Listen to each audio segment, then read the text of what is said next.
എന്നാ ഉണ്ട്? നിന്നെ ഇവിടെ തന്നെ ഞാൻ നിയമിച്ചേക്കുന്നത്. നമുക്ക് പരിപാടിയൊക്കെ ഒന്ന് വെടിപ്പായിട്ട് ചെയ്യാൻ വേണ്ടിയിട്ട്. ഇവിടെ മുതലാളി നീയാന്നോ ഞാനാന്നോ? അതിനാണ് അങ്ങനെ ചോദിച്ചത്. നീ ആ രാംദാസിന്റെ മോളുടെ അടുത്ത് എന്തെങ്കിലും ശല്യം ഉണ്ടാക്കി? ആ അവള് ഇങ്ങനെ മൊബൈലും തോണ്ടിക്കൊണ്ടിരുന്ന കണ്ടപ്പോൾ എനിക്ക് ഇഷ്ടപ്പെട്ടില്ല. ഞാനിങ്ങനെ കണ്ടുകഴിഞ്ഞാൽ ഞാൻ ചോദ്യം ചെയ്യും. നിന്നെ ഞാനിവിടെ ക്രിയേറ്റീവ് ഹെഡായിട്ട് വെച്ചേക്കുന്നത്, ഇറിറ്റേറ്റിംഗ് ഹെഡായിട്ടല്ല. ഇവിടെ പണിയെടുപ്പിക്കണ്ടേടാ, അവരെ കൊണ്ട് ശമ്പളം കൊടുക്കുന്നതല്ലേ. ആ പെണ്ണുകൊണ്ട് കേസ് കൊടുത്തു കൊടുക്കും. അവളിവിടെ താമസിക്കുന്നറിയോ? ജനതാ കോളനിയിൽ. ഇതെല്ലാം തല്ലിപ്പൊട്ടിക്കും ആൾക്കാർ കയറി വന്നിച്ച്. ഒരു വേർത്തിലാണ് ഞാൻ സമാധാനിപ്പിച്ചു വിട്ടത്. കാശ് കൊടുക്കുന്നതല്ലേ, പണിയെടുപ്പിക്കണ്ടേ? അല്ലാണ്ട് മൊബൈൽ തോണ്ടിക്കൊണ്ടിരുന്ന എങ്ങനെ ശരിയാവും? കാശ് കൊടുക്കണ്ടല്ലേ പണിയെടുപ്പിക്കുന്നത് പറഞ്ഞ്. ഇവിടെ സ്വീപ്പിംഗ് എങ്ങനെ വേണ്ടി സൂപ്പർവൈസർ ഉണ്ട്, മുത്തു. എന്ന് വെച്ചാൽ ഇവിടെ വന്ന് സ്ലീപ്പ് ചെയ്യേണ്ട കാര്യമില്ല. അവള് സ്ലീപ്പ് ചെയ്തോ? ഇല്ലല്ലോ. അല്ല, അത് ഞാൻ കണ്ടില്ല. ആ നിനക്ക് ബുദ്ധിമുട്ടായെങ്കിൽ നീ ഇപ്പം ഞാനിപ്പോൾ എന്നാ പറയണേ, ഞാൻ നിന്നോട് ക്ഷമ പറയുന്ന അതെല്ലാം വിട്. ഞാൻ നിനക്ക് ഒരു ടിക്കറ്റ് ബുക്ക് ചെയ്തിട്ടുണ്ട്. എന്നിട്ട് സിനിമയുടെ പ്രിയ സിനിമയുടെ പഠിക്കാൻ വേണ്ടി. പ്രിയയുടെ സിനിമയോ? പുതിയ സിനിമയാണോ? ഒന്ന് പുതിയ സിനിമയല്ല, അല്ല, നമ്മുടെ ആദിശക്തി തിയേറ്റർ നടത്തുന്ന ഒരു ക്ലാസ് നടത്തും. ഓ എന്ത് ക്ലാസ്? പുതിയൊരു acting class plus script coursing and vocabulary 6 മാസത്തെ ഒരു ക്രാഷ് കോഴ്സാണ്. നീ ഇവിടെ പോയി എല്ലാം പഠിച്ച് പുതിയൊരു മനുഷ്യനായിട്ട് നല്ലൊരു ഡ്രസ്സ് വിട്ടിട്ട് വേണം അവിടെ പോകാൻ. വിട്ടോ നീ? ആയിക്കോട്ടെ. ആ ശരി. ആ രാംദാസിനോട് ഒരു സോറി പറഞ്ഞിട്ട് ഇവിടെ നമ്മൾ പോയി കഴിയുന്ന പിന്നെ വേറെ പണിക്കാളില്ല. അല്ലെ പട്ടി പറയുന്നത് സോറി. ഫോൺ വിളിച്ചിനി ഇവിടെ അടുത്ത് പട്ടി വരുമെന്ന് പറഞ്ഞാൽ മതി. ഈ ഇടയായിട്ടേ സുപ്ലൂന് കളർ കൂടുന്നുണ്ടോ എന്ന് എനിക്കൊരു ഡൗട്ടുണ്ട്. ഒരു മാറ്റം. പിന്നെ അങ്ങനെയാണ് പണവും പ്രശസ്തിയൊക്കെ വന്നു കഴിഞ്ഞാൽ താനേ എല്ലാം അങ്ങനെ കയറി വരും. ഇപ്പോൾ വലിയ വലിയ ആൾക്കാരെയൊക്കെ കണ്ടില്ലേ? ഞാൻ അന്നേ പറയില്ലേ, ഈ വരുന്ന ചിങ്ങം വന്ന് പറക്കുമ്പം മോൻ്റെ ആ ഒരു മുഖച്ഛായ എന്നെ മാറുമെന്ന് ഞാൻ പറഞ്ഞില്ലേ? ഇല്ലേ? ഈ കാലിന്റെ പൊത്തൊന്ന് ഞെക്കി നന്നായിട്ട്, മുട്ടിന്റെ താഴോട്ട് നന്നായിട്ട് നമുക്കേ ഞെക്കാൻ, തലോടാനല്ല. ഈ ഓഫീസിന്റെ ഈ മുഖച്ഛായ എന്നെ ഒന്ന് മാറ്റണം. ഞാൻ നോക്കുന്നതേ നമ്മൾ ഈ ചില വലിയ ഷോപ്പിംഗ് മാളിലൊക്കെ പോകുമ്പോൾ കണ്ടില്ലേ, ഞെക്ക് നമ്മളിങ്ങനെ കയറുന്ന സമയത്ത് ഇങ്ങനെ ഗ്ലാസ് ഇങ്ങനെ തുറക്കും, നമ്മൾ കയറി കഴിഞ്ഞാൽ ഇങ്ങനെ പൂട്ടും. അങ്ങനത്തെ ഡോറാക്കണം ഇവിടെ. ഇവിടെ ആകെ ഞാനും താനും മറ്റേ മൂത്തും അല്ലാതെ വേറെ ആരാ വരുന്നത് ഇതിങ്ങനെ തുറന്ന് ചടയാൻ വേണ്ടി? അതിന് കറണ്ട് ബില്ല് വേണോ 8000 രൂപ. നമ്മളിവിടെ ഓരോ പ്രൊഡ്യൂസർമാർ വരുമല്ലോ, അവർ വരുന്ന സമയത്ത് അവർ നമ്മളെ ഫസ്റ്റ് ഇംപ്രഷൻ ബെസ്റ്റ് ഇംപ്രഷൻ എന്നല്ലേ, അതൊക്കെ ഒന്ന് സെറ്റാക്കി എടുക്കണം നമുക്ക്. എന്നിട്ട് വേണം മാമന് ഒന്ന് അന്തസ്സായിട്ട് നടക്കാൻ. പ്രൊഡ്യൂസറിന്റെ ഇംപ്രസ് വെക്കാൻ ഞാൻ ഇവിടെ ക്യാമറ നടത്തണം?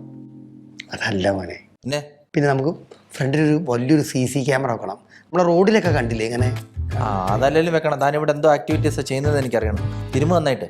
അങ്ങനെ ആകുമ്പോൾ എന്താണെന്നറിയോ, പിന്നെ നമുക്ക് വാച്ച്മാൻ്റെ ആവശ്യമില്ല. മാമൻ ഇതിൻ്റെ ഉള്ളിലുള്ള കാര്യങ്ങളൊക്കെ നോക്കി നടക്കും.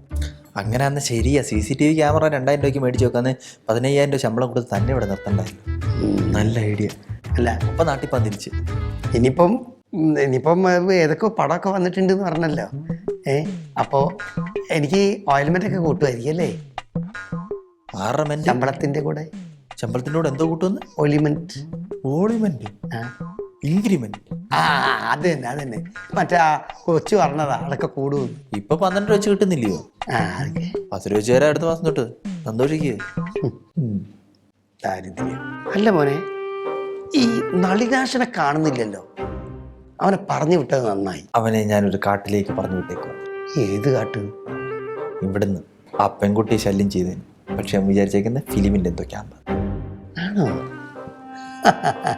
അതേതായാലും നന്നായി. സത്യം പറഞ്ഞാൽ അവൻ ഇല്ലാത്തതുകൊണ്ട് രസമില്ല ഇവിടെ. എത്ര നാളായെന്നറിയോ? എന്താ മോനെ പാണ്ട് പിടിച്ച മാതിരി കാലിലൊക്കെ? അവിടെ ഒടിഞ്ഞിട്ടുണ്ടായിരുന്നു പണ്ട്. കയ്യിരിപ്പകതുവാ. അവനെ മിസ് ചെയ്യുന്നുണ്ടോന്ന് എനിക്കൊരു വിഷമം. ഒന്ന് വിളിച്ചു നോക്കിയേ. ഉച്ചയ്ക്ക് എന്തോ തിന്നാൻ? രാവിലത്തെ ഉപ്മാവിന്റെ ബാക്കിയുണ്ട്. താൻ കയറ്റിക്ക്, ഞാൻ പോവാ. ഹലോ,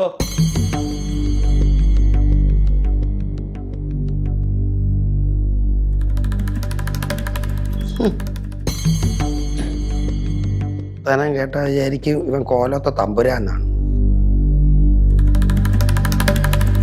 എടാ തള്ളേ. പറയണം മിസ്റ്റർ സുബു, എന്തൊക്കെയാ? നീ എവിടെ? എത്ര നാളെ എന്നെ ഒന്ന് നീ വിളിച്ചേച്ചു ക്യാമ്പിനൊക്കെ പോയി കഴിഞ്ഞ? പിന്നെ വിളിക്കണം എന്നോർക്കും, പക്ഷെ മറന്നു പോകും. മറന്നു പോകുന്നു. എടാ തിരക്കല്ലേ. അല്ല, എന്തിന്റെ തിരക്ക്? അവിടെ ക്യാമ്പുകൾ കൂടുതൽ പഠിപ്പിക്കുന്നുണ്ടൊക്കെ ഉള്ളതാണോ? അതൊക്കെ ഞാൻ വന്നിട്ട് പറയാം. ഒരു യമ കണ്ടൻ സർപ്രൈസ്. നല്ല പണിയാണോ? അതിന് നീയല്ലല്ലോ, ഞാനല്ലേ. എന്ന് വരും? ഇന്നത്ര തീയതിയാ? 13. 13 3 പോയാ 10, 10 പിന്നെ 3 ആഡ് ചെയ്താ 13. അപ്പൊ ഇന്ന് തന്നെ വരാം. ഓഫീസിലോട്ട് വരണമെന്നില്ല, വീട്ടിൽ വന്നാലും ഒരു 10 മിനിറ്റ് വെയിറ്റ് ചെയ്ത് കഴിഞ്ഞാൽ ഞാൻ ഓഫീസിലെത്തും. ഞാൻ അത് സർപ്രൈസ് തന്നെ ഓർത്തത്. അപ്പോഴത്തേക്ക് നീ എന്നെ വിളിച്ച്. നിന്നോട് എനിക്ക് നോക്കാൻ ശീലമില്ലല്ലോ. ഞാൻ വരാം. എന്തായാലും വാ, എനിക്ക് വേറൊരു കോൾ വരുന്നു. വരുമ്പോൾ വിളി, ഞാൻ ഓഫീസിലുണ്ട്. നീ ഞെട്ടാൻ തയ്യാറായിക്കോ? ഞാൻ ഞെട്ടിക്കൊണ്ടിരിക്കുവോ ഇപ്പൊ.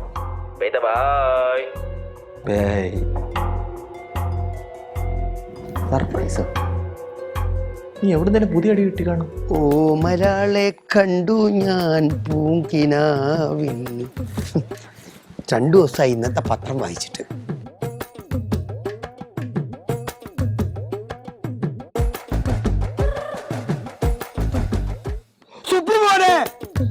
എന്നാലതെങ്ങനെ സംഭവിച്ചു? ഞാനാന്ന് അവിടെ കാട്ടി ക്യാമ്പ് ഉണ്ടെന്ന് പറഞ്ഞാൽ പറഞ്ഞു വിട്ടത്. ഇങ്ങനൊരു ക്യാമ്പും ഇല്ലായിരുന്നു. ഇതിപ്പോ എന്തോ സത്യത്തിൽ പൊട്ടൻ ലോട്ടറി അടിച്ചെന്ന് പറഞ്ഞ ഇതല്ലേ? ഇവിടുന്ന് ഒഴിവാക്കാൻ ആ പെണ്ണ് വന്ന് കുറെ കംപ്ലൈന്റ് പറഞ്ഞായിരുന്നു. അത് വന്നപ്പോ ഞാൻ പറഞ്ഞു വിട്ടതാ. എനിക്കൊന്ന് മയത്തിൽ പെരുമാറായിരുന്നു. ഇനിയിപ്പം ഇന്റർവ്യൂ ആയി, പത്രക്കാരായി, ന്യൂസായി, പുതിയ സിനിമകളായി. ഒരു ചാൻസ് കിട്ടുമായിരുന്നു. അപ്പൊ അവന്റെ തള്ളും കേൾക്കണമല്ലോ ദൈവമേ. മാണിക്യം അടുത്തുണ്ടായിട്ട് അറിഞ്ഞില്ല. ഇതാണ് പറയുന്നത്, മാണിക്യം കുപ്പയിലാണ് വളരുക. ലോകത്തിലെ ഏറ്റവും വലിയ കുപ്പ താനല്ലേ? തൻ്റെ അടുത്ത് മാണിക്കില്ലാത്തത്.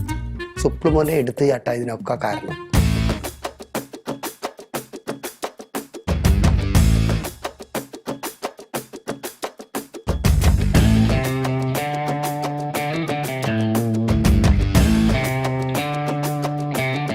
പറഞ്ഞു വിട്ടത് ഞാൻ. അവൻ ക്ലാസ്സിന് പോയത് അങ്ങനെ. ആ കഥയായിരിക്കും ഇവിടെ പ്രചരിക്കുന്നത്, മനസ്സിലായോ? അപ്പൊ നമുക്കിനി അവന്റെ കൂടെ നിൽക്കാനേ ഒക്കൂ. കാരണം നമുക്ക് പ്രത്യേകിച്ച് കഴിവില്ലാത്തതുകൊണ്ട് നമ്മൾ വിടാന്നല്ലോ. നമ്മൾ മേളിലോട്ടില്ല, അവൻ മേളിലോട്ടുണ്ട്. എനിക്ക് കഴിവുണ്ട്. ഒറ്റ ചവിട്ടി ക്ലാസ്സിന്റെ വെളിയിലോട്ട് പോയി എന്തോ കഴിവുണ്ടെന്ന് കുത്തിത്തിരിപ്പുണ്ടാക്കാനാ. കഴിവില്ല, സമ്മതിക്കുക അങ്ങോട്ട്. ഇല്ലെങ്കിൽ ഇല്ല.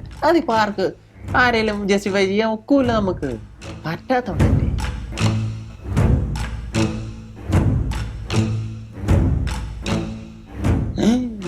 വരുന്നുണ്ടോ?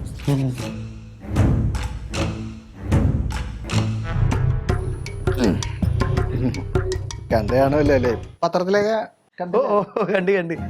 Best writer of the month. അതെ. പിന്നെ എല്ലാ മാസം കിട്ടും. അല്ല, ഒന്ന് വെളുത്ത് തുടുത്തിട്ടുണ്ട്. അവിടെ പ്രശംസകളുടെ പ്രവാഹമായിരുന്നു. അമലേട്ടനൊക്കെ വന്നിട്ടേ അതിശയത്തോടെ നോക്കണ്ട, ഇങ്ങനെയൊക്കെ ഒരാള് കേരളത്തിൽ ഉണ്ടായിരുന്നു എന്നൊക്കെ. പിന്നെ മറ്റേ ലിജോ ചേട്ടനൊക്കെ വന്നിട്ട് സംസാരിച്ചായിരുന്നു. പുള്ളിക്കൊക്കെ ഒരു അസൂയുണ്ട്. പലർക്കും അസൂയ ഉണ്ടാവും.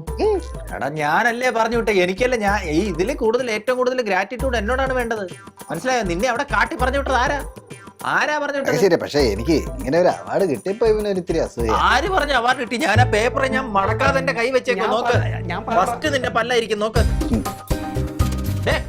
താനെന്തിനാ ഇവിടെ ഇരിക്കുന്നേ? പുള്ളിക്കൊരു ചായ ഉണ്ടാക്കിട്ട് പോടൂ. കടുപ്പം കുറച്ച് കൂട്ടിക്കോ. പഞ്ചസാര ഇനി ആവാം, ഇനി എന്തും ആവാം. ഷുഗർ ആയി കഴിഞ്ഞാൽ ഭയങ്കര പാടായിരിക്കും. നമുക്ക് അതുകൾ എഴുതാനുള്ളായിരിക്കും. നമ്മൾ ഈ തിരക്കല്ലേ, തിരക്കും ഉള്ളപ്പോഴത്തേക്ക് എന്തു ഷുഗർ. ബദാമും പിസ്തയൊക്കെ ഇട്ടിട്ട് ചായ എടുത്താലോ? അതൊക്കെയാണ് ശീലം ഇപ്പൊ കുറച്ചാലായിട്ട്. ഇനിയിപ്പം ഞാൻ പുറത്തുനിന്നൊക്കെ കൂടുതൽ അങ്ങനെയൊക്കെ കുടിക്കാറ്. ഞാൻ ചായ ഇട്ടോണ്ട് വരാം. കടുപ്പം മധുരം കൂട്ടിയിട്ടല്ലേ? മധുരം കൂട്ടിയിട്ടല്ലേ? നീ വായിച്ചോ? അതൊക്കെ വായിച്ചു. 1 മിനിറ്റ്. ഇവിടെ എനിക്ക് ഒരു കോൾ അർജൻറ്റായിട്ട് ചെയ്യാനുണ്ട്. കാരണം എന്താണെന്ന് വെച്ച് കഴിഞ്ഞാൽ നമുക്ക് കുറച്ച് അസിസ്റ്റന്റുമാരെയൊക്കെ വേണം. അപ്പം ഞാൻ ഒന്ന് കോൾ ചെയ്ത് അറേഞ്ച് ചെയ്തിട്ട് വരാം കേട്ടോ. ഹലോ. എടാ എത്രടാ? 2000? ആ എടാ, ഞാൻ ഒരു 10 ദിവസം കൊണ്ടൊരു 200 വെച്ച് ഇട്ടെന്ന ഇല്ല റെഡി ആക്കി തരാം റെഡി ആക്കി തരാം ശരി ആ കാര്യം നടന്നല്ലോ